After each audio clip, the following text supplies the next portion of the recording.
आज हम लोग ऊष्मागतिकी पाठ में जो ऊष्मागतिकी का प्रथम नियम है उस पर आधारित कुछ आंकिक प्रश्न हल कर रहे हैं। इस प्रश्न को थोड़ा ध्यान से देखिएगा। प्रश्न है, किसी निकाय को 40 जूल ऊष्मा देने पर निकाय द्वारा 8 जूल कार्य किया गया। निकाय में आंतरिक ऊर्जा में वृद्धि ज्ञात कीजिए। मतलब कोई भी निकाय है, अगर उसको 40 जूल ऊष्मा दिया जा रहा है और उस 40 जूल ऊष्मा में से जो 8 जूल ऊष्मा है वह कार्य करने में समाप्त हो जाता है, तो उसके आंतरिक ऊर्जा वृद्धि कितनी होगी।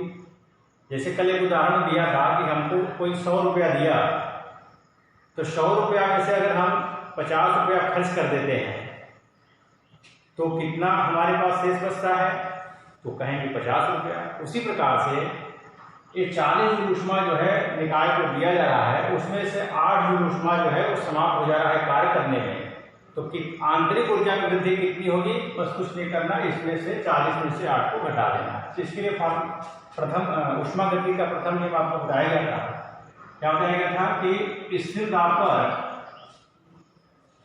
जो अवशोषित ऊष्मा की मात्रा होती है, स्थिर दाब पर अवशोषित ऊष्मा की मात्रा आंतरिक ऊर्जा में वृद्धि और उसके निकाय द्वारा किए गए कार्य के बराबर होता है।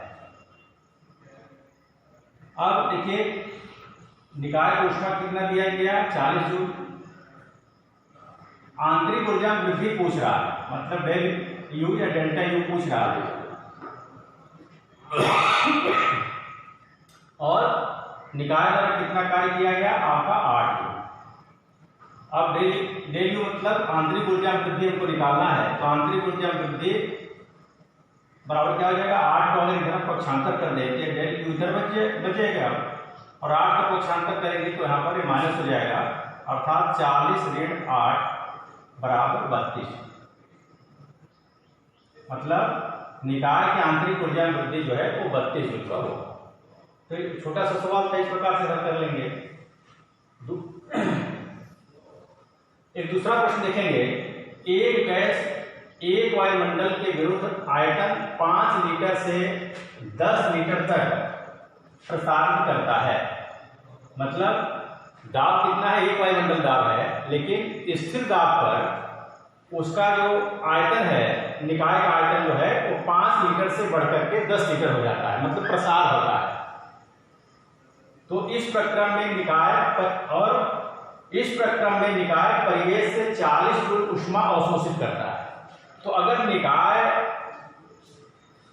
में जो आयतन है 5 लीटर से अगर 10 लीटर तक प्रसार हो रहा है, मतलब निकाय द्वारा कार्य किया जा रहा है, तो निकाय जब कार्य करेगा 5 लीटर से आयतन जब 10 लीटर प्रसारित करेगा तो उसके द्वारा कार्य किया जाएगा।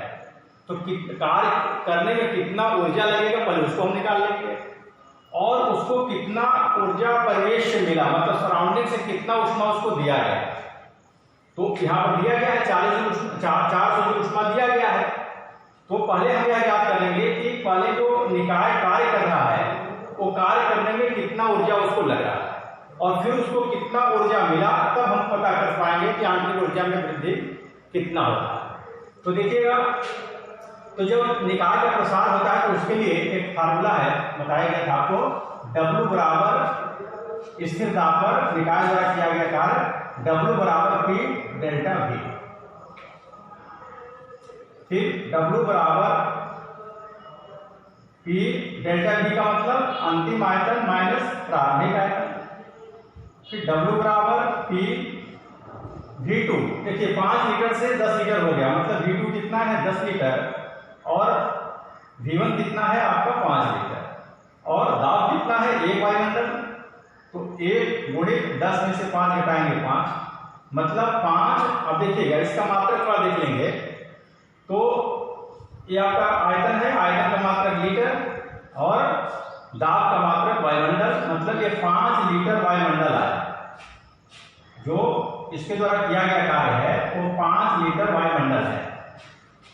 अब यह 5 लीटर वायुमंडल क्या है, ये ऊष्मा का मात्रक है, लेकिन अब इसको हमको जूल में परिवर्तित करना पड़ेगा, क्योंकि परिवेश द्वारा जो 400 जूल ऊष्मा लिया जा रहा है। तो पहले हम इस जो 5 लीटर वायुमंडल है इसको हम पहले जूल में चेंज कर देंगे, ठीक है। तो 1 लीटर वायुमंडल बराबर होता है 101.3 जूल होता है। 1 लीटर वायुमंडल बराबर होता है 1 लीटर वायुमंडल बराबर होता है 101.3 जूल। तो यहां पर 5 लीटर वायुमंडल है, तो 5 लीटर वायुमंडल बराबर क्या हो जाएगा, इसमें हम 5 का गुणा कर देंगे। 5 गुणित 101.3, 5 या 5 सॉरी 5 या 15 के 5 हासिल 1, 5 या 5, 5 1 6, 5 0 0, 5 या 5, एक दशमलव लगा देंगे। तो 506.5 जूल जो है ये ऊष्मा जो है कार्य करेगा, मतलब कार्य करने में जो ऊर्जा खर्च होगा वो इतना हो जाएगा, ठीक है। अब देखिए, अब फिर उसी सूत्र का हम प्रयोग करेंगे जो अभी इसके ऊष्मागतिकी के प्रथम नियम का सूत्र का प्रयोग किया गया था। क्या, QP equal to del U plus W। अब हमको निकालना है कि आंतरिक ऊर्जा वृद्धि, तो डेल्टा U बराबर क्या हो जाएगा, QP माइनस W। QP देखिए कितना है, QP आपका क्या है, मतलब परिवेश द्वारा जो ऊष्मा उसको प्राप्त हो रहा है वो आपका 400 जूल है, तो 400 रख देंगे, माइनस W कितना है 506.5, मतलब यहां पर ध्यान से देखना है हमको। यह यहां पर वही चीज हो गया जैसे हमको मिला 100 रुपया और हमने खर्च कर दिया 150 रुपया, तो 50 रुपया माइनस हो गया ना। उसी प्रकार से इसको परिवेश से, निकाय को परिवेश से, सराउंडिंग से ऊष्मा तो मिला 400 जूल, लेकिन उसने कार्य कर दिया कितना 506.5 जूल। तो जो निकाय का आंतरिक ऊर्जा वृद्धि होगा वो क्या होगा, ऋणात्मक में आएगा, मतलब वृद्धि नहीं कर सकते हैं, कमी होगा। तो हम यहाँ पर क्या करेंगे, इसमें से इसको घटा देंगे, तो ऋण का चिन्ह लगा करके इसमें से इसको घटा देंगे तो हो जाएगा 106.5, ठीक। इस प्रकार से और भी आगे प्रश्न आप लोग हल करेंगे। मैंने कुछ यहाँ पर उदाहरण बता दिया है।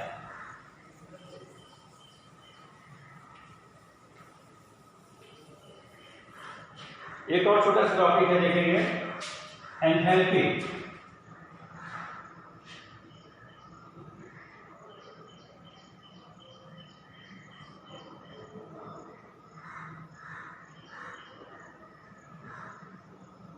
इसको हम पूर्ण ऊष्मा भी कहते हैं।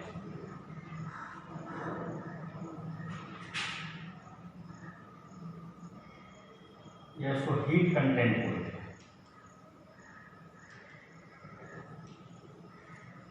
तो एंथैल्पी जैसे आंतरिक ऊर्जा जो है आपका अवस्था फलन है, उसी प्रकार से एंथैल्पी भी अवस्था फलन है, अर्थात एंथैल्पी का मान भी निकाय की प्रवस्था पर डिपेंड करता है, निर्भर करता है। तो एंथैल्पी क्या है, अब जानते हैं कि जब मान लीजिए कोई निकाय है तो इसका कुछ न कुछ आंतरिक ऊर्जा, किसी भी निकाय है ऊर्जा की एक निश्चित मात्रा उपस्थित होता है जिसको आंतरिक ऊर्जा कहते हैं। इसका कुछ न कुछ आंतरिक ऊर्जा होगा, इस पर कुछ न कुछ दाब लगेगा, इसका कुछ न कुछ आयतन होगा, ठीक है।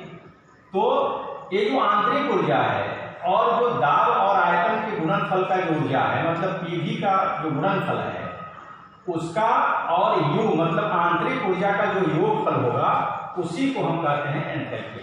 और एंथैल्पी को हम H से प्रदर्शित करते हैं, तो हम लिख सकते हैं क्या, H बराबर क्या कहा गया, एंथैल्पी क्या है, किसी निकाय की आंतरिक ऊर्जा और पीवी ऊर्जा का योगफल एंथैल्पी कहलाता है, जिसको हम H से प्रदर्शित करते हैं। तो H बराबर हम लिख सकते हैं क्या, U प्लस पीवी। तो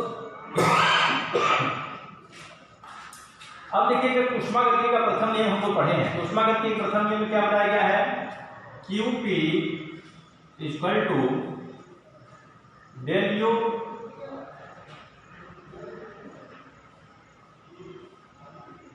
प्लस P डेल्टा V। तो ऊष्मागतिकी के प्रथम नियम में हम लोग पढ़े हैं।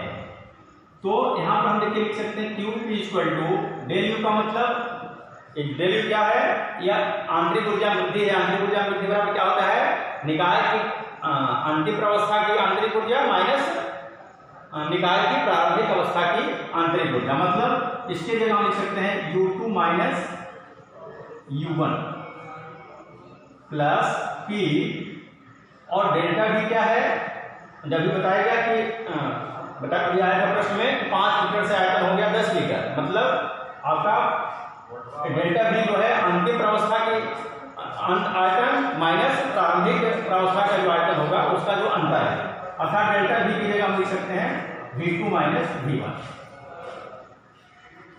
फिर QP बराबर, ध्यान देखें कि U2 माइनस U1 प्लस, अब देखिए इसका P का गुणा कर देंगे क्या हो जाएगा, PV2 माइनस PV1। फिर और देखेंगे QP बराबर, अब देखिएगा U2 प्लस PV2 लिखा जा सकता है, U2 प्लस PV2, फिर इसको और इसको एक साथ लिखिए माइनस का चिन्ह लगा करके, यहाँ लिख सकते हैं U1 प्लस PV1। ठीक है, ये देखिए जो समीकरण लिखा गया है H बराबर U प्लस PV, तो इसको समीकरण अगर 1 मान लें और इसको हम समीकरण 2 मान लें, तो अब देखिए H बराबर U प्लस PV है, तो स्थिर दाब पर हम लिख सकते हैं, स्थिर दाब पर अगर एंथैल्पी आपको लिखना हो तो अगर हम आंतरिक ऊर्जा को U1 मान लें, प्रारंभिक आंतरिक ऊर्जा को U1 मान लें और प्रारंभिक आयतन को V1 मान लें स्थिर दाब पर, तो एंथैल्पी को हम H1 लिख सकते हैं। तो समीकरण 1 से हम लिख सकते हैं कि प्रारंभिक अवस्था के लिए, प्रारंभिक अवस्था के लिए H1 बराबर क्या हो जाएगा, U1 प्लस PV1, और अंतिम अवस्था के लिए अगर आंतरिक ऊर्जा U2 हो जाए और आयतन आपका V2 हो जाए तो एंथैल्पी क्या हो जाएगा, H2 हो जाएगा। तो समीकरण 1 से हम लिख सकते हैं क्या, H2 बराबर U2 प्लस PV2। ये किससे है, समीकरण 1 से। अब थोड़ा सा ध्यान देखेंगे, इसको समीकरण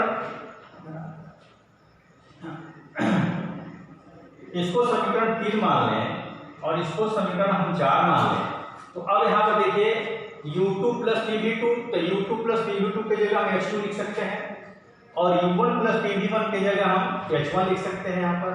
तो समीकरण 2, 3, 4 से हम क्या लिख सकते हैं, देखिए समीकरण 2, 3 तथा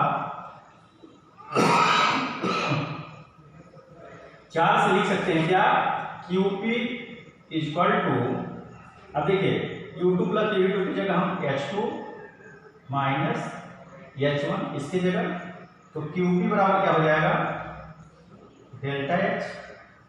डेल्टा H क्या है, H अगर एंथैल्पी है तो डेल्टा H क्या होगा, एंथैल्पी परिवर्तन होगा। तो हम कह सकते हैं कि स्थिर दाब पर, देखिए QP क्या है, स्थिर दाब पर निकाय द्वारा अवशोषित ऊष्मा की मात्रा। तो स्थिर दाब पर किसी निकाय द्वारा अवशोषित ऊष्मा की जो मात्रा होती है वह एंथैल्पी परिवर्तन के बराबर होता है, या दूसरे शब्दों में कह सकते हैं स्थिर दाब पर अवशोषित ऊष्मा की मात्रा को एंथैल्पी परिवर्तन कहते हैं, अर्थात QP बराबर डेल्टा H। ठीक है, धन्यवाद।